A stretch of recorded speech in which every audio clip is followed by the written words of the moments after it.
Hey guys, Neomis here. So for today's video, I'm going to be talking about the rumours for Mesut Ozil being linked away from Arsenal to Fenerbahce, as well as a bit of an update on Wilfried Zaha and Arsenal's first kind of pre-season game with Boreham Wood today, and my thoughts on how that game is going to go. Leave your comments below, subscribe if you haven't done so already, and let's go.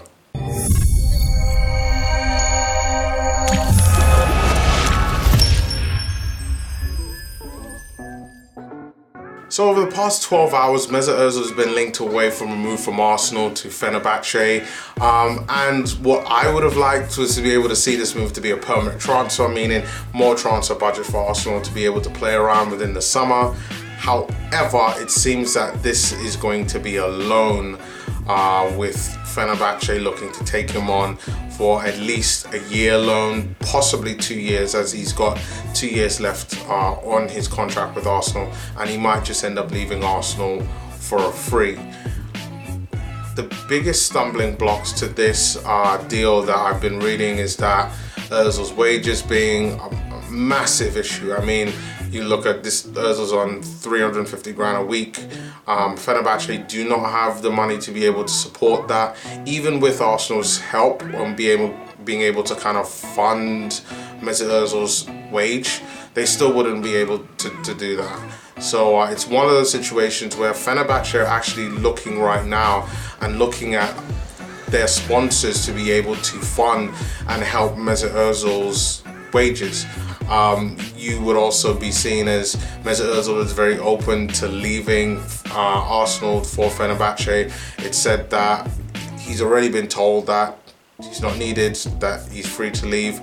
Unai Emery's kind of given the red light for this deal to be able to happen. So it's for all parties, it's a pretty good deal. I think ideally, as a fan, you would want to see us get some type of transfer budget, but Mesut Ozil being at the club, some of the things that I've read about, and I've done videos on my channel already about Mesut Ozil and some of the comments that he allegedly made in regards to Unai Emery and his performance in the Europa League final. If any of those are even remotely true, he's got to go. Like, you cannot be disrespecting the manager like that. You can't be disrespecting the boss like that and then have that information to be able to get out. So this is kind of the right move for Arsenal Football Club and for Mesut Ozil. Will this deal actually happen? Now, everyone's saying this is a 50-50 deal. Or it's a 50 to 51 is the exact number, which doesn't quite make sense because that would imply that there's a 101% so it doesn't quite. It's either 49-51 or 50-50. So it's one of those where, who knows what can happen. It can happen or it could not. So I think it's all really dependent on whether they can get funding in regards to Mesut Ozil's wage. But let's see how that goes. He's one that I have talked about for us kind of offloading for a while, that everybody says that, we should. So let's really see what will happen. My fingers will be crossed, hoping that this still happens. I just don't think Mesut Ozil is the same Mesut Ozil that he was 2-3 years ago. I think he's past his best, and his desire to want to win for Arsenal, I think, is gone. So let's see what really happens with this deal. Another news topic, Wilfried Zaha came out talking about more update on his transfer for Arsenal. Well, his lack of comments in regards to our Arsenal transfer. So he was interviewed at the African Cup of Nations, and they interviewed him saying, is he going to be staying at Palace or going to Arsenal, and asking him if he would like to play for Arsenal. And he was very coy on the situation and just said he wanted to focus on the African Cup of Nations. But when the second question kind of came about, and with him answering, like, does he want to play for Arsenal, he said, you never know. And that's not, real in and out kind of black and white. And of course the Palace fans will be upset. He's one of their best players. But that deal's going to be a while, and everybody is not quite sure on where it's going to go. I've spoken to some journalists online, and you know, they have said that it's going to be a very difficult one and a very messy situation. So I'm hoping that this deal goes through. I think he would add value. The talk is that other players would be a part of this deal. Crystal Palace are interested in Jenkinson, as well as Elneny, as well as Chambers. And you could see a situation whereby we offer 50 mil and let's say Jenkinson and Callum Chambers for Elneny. I think that'd be a good deal for Palace. I think slightly on the worst deal for Arsenal, especially when you're looking at the assets that we're giving away.